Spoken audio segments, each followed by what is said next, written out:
Պարոն Սարգսյան, հիմա ինչ դրվագով են բերել Ծառուկյանին այստեղ։ Մեզ կոնկրետ չեն ասել ինչ դրվագով, ընդհանրապես տեղեկացրել են, որ լրացուցիչ հարցաքննություն պետք է տեղի ունենա։ Մենք եկել ենք լրացուցիչ հարցաքննության։ Հիմա թե ընթացքում ինչ գործողություններ կատարվեն, դա տեղում կերևա, այս բանը կոնկրետ մեզ տեղեկացվել է դրա մասին։ Խոսքը խոշոշապով հարկերից խուսափելու գործի մասին է խոսքը։ Մեղադրանքն է, որը որ կա, այսինքն այդ գործն է այստեղ քննվում, խոսքը այդ խարդախություն, փողերի լվացում եւ այլն դրա մասին է։ Հարկերի հետ կապված մեղադրանքը ապօրինի լինելու հիմքով դադարեցել է դատախազը։ Կալանքի դեմ վերաքննիչ բողոքից ինչ տեղեկություն կա, ինչ ընթացքում է։ Այս պահի դրությամբ որևէ նորություն չկա, բողոքը ներկայացված է, երևակայի 1-2 օրվա ընթացքում արդեն կտեղեկանանք, թե ում է մակագրվել, գործը քննվելու է բանավոր թե գրավոր ընթացակարգով եւ եթե գրավոր ընթացակարգով, ապա երբ է որոշման հրապարակման օրը։ Հարգելի փաստաբաններ, օրերս Ծառուկյանի մեղադրանքը հերքող փաստաթղթեր էին հանրայնացվել, դրանք որևէ կերպ ընդգրկվել են ապացույցների մեջ կամ հետազոտվել են տեղյակ եք ինչ է կատարվել դրանց շուրջ։ Դե մեզ իրենք այս բանը չեն ասում, թե ընդգրկել են թե չէ, մենք բազմաթիվ փաստաթղթեր իրենց ներկայացրել ենք, լրացուցիչ փաստաթղթեր եւս պատրաստում ենք ներկայացնել, բայց եթե իրենք օբյեկտիվ քննություն են ուզում իրականացնեն, հենց անմիջապես պետքա դրանք բոլորը իրենք ներբեռնեին իրենց մոտ, զննեին եւ դրանք դիտարկեին որպես ապացույցներ։ Մենք տեսնում ենք, որ դժվար թե այդքան ակտիվ աշխատեն այդ ուղղությամբ, որովհետեւ նույնիսկ մեր ներկայացված փաստաթղթերին իրենք փորձում են չտեսնելու տան եւ այն ակնհայտ փաստերը, որտեղ երևում է, որ Գագիկ Ծառուկյանը եւ հայկական կողմն են դուժող հանդիսանում, այսինքն գումար ներդրողներ իրենք են, իրենք այդ ամենը հերքում են եւ միայն նրանց բանավոր ասածը, որ մենք ենք գումարով ապրանք առել ուղարկել ու դա հափշտակվել է, բայց հափշտակության փաստն էլ չի հիմնարվում, դա իրենց համար վերջին աշճանի ճշմարտությունն է դիտարկվում, իսկ կոնկրետ ապացուցողական փաստերով հենց այս պարտավորագրերը, երաշխավորագրերը եւ այլն, այս նաեւ ցուցմունքները, ասես մատերի արանքով են նայում, որովհետեւ այս բանը իրենց դա հետաքրքիր չի։ Եվ պարոն Սարգսյան, իրանցի գործարարների հետ առերեսումի վերջը տեղի ունեցավ եւ նախատեսումը թե ոչ։ Մենք միջնորդել ենք նման առերեսումներ, որպեսզի կատարվի, բայց դեռևս որևէ առերեսում չի կատարվել։ Այդ որևէ անհաջող գործարքեր, որը այսպես իշխանությունը փորձեց մեղադրանքի հիմք տալ։ Ոչ թե անհաջող գործարքեր, այլ հայ-իրանական հարաբերությունների զարգացման համար մեծ քայլ էր, որի հետ կապված բոլոր ներդրումները կատարվել են պարոն Ծառուկյանի կողմից։ Ես մի քիչ դժվարանում եմ իրանցի գործարարներ արդեն իսկ անվանել այդ անձանց, որովհետև ըստ էության հիմա արդեն իրականությունը բացահայտվել է եւ լրիվ այլ է ու մարդիկ այս պահին պարտքեն պարոն Ծառուկյանին 14.5 միլիոն դրամ, բայց իրենց դոլար ներողություն, բայց ներկայացնում են լրիվ այլ իրականություն, որը բնականաբար, եթե ոչ այսօր, ապա քննության ընթացքում պարտադիր պետք է հերքվի ու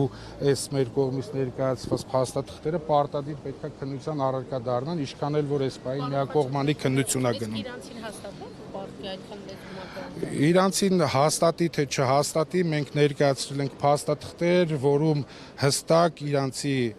Իրանի Իսլամական Հանրապետության քաղաքացիները, եկեք ես գործարարներ չանվանեմ, հստակ ստորագրել են պարտավորագիր, որով հիմնավորում է, որ իրենք 14.5 միլիոն դոլար պարտք են եղել պարոն Ծառուկյանի եւ պարտավորված են եղել վերադարձնելու այդ պարտքը 2 տարվա ընթացքում։ Իսկ այդ 2 տարվա ընթացքը ավարտվում էր հենց այս պահին, հետեւաբար մենք համոզմունք ունենք, որ նման գործելակերպը նրանց ուղղված է, որպեսզի այդ պարտավորությունները չկատարեն։ Պարոն Խաչատրյան, ներողություն,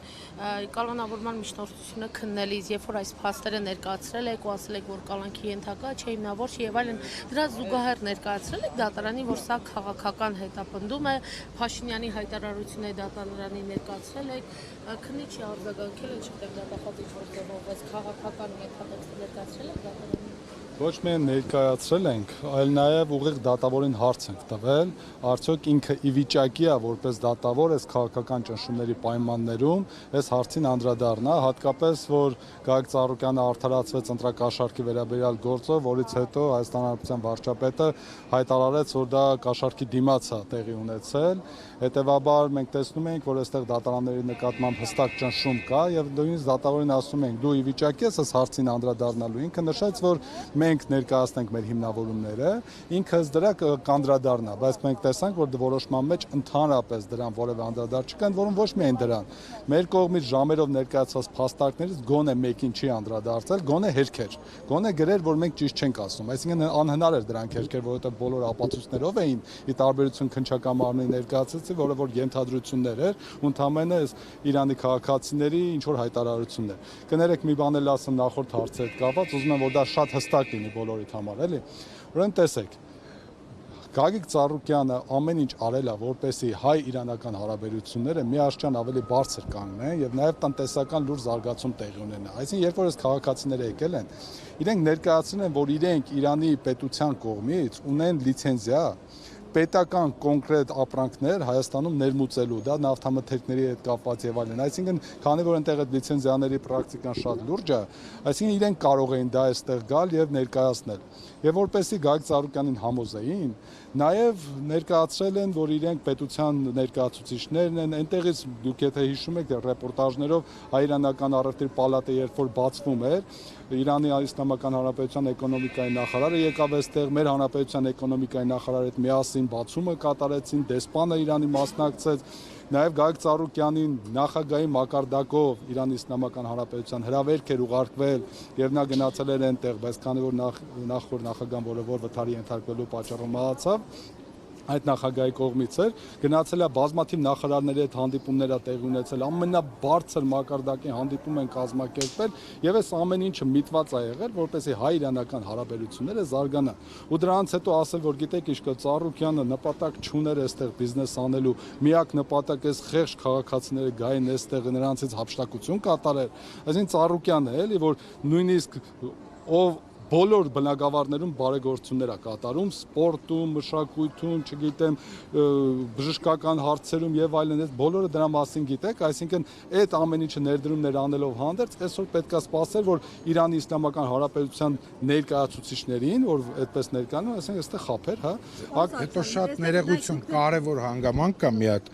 որ այդքան ներդրում կատարելուց հետո պարոն Ծառուկյանը որևէ ներկայացուցիչ չի ունեցել հայ-իրանական առևտրի կենտրոնում, այսինքն ամբողջ կառավարումը թողել է նրանց վրա։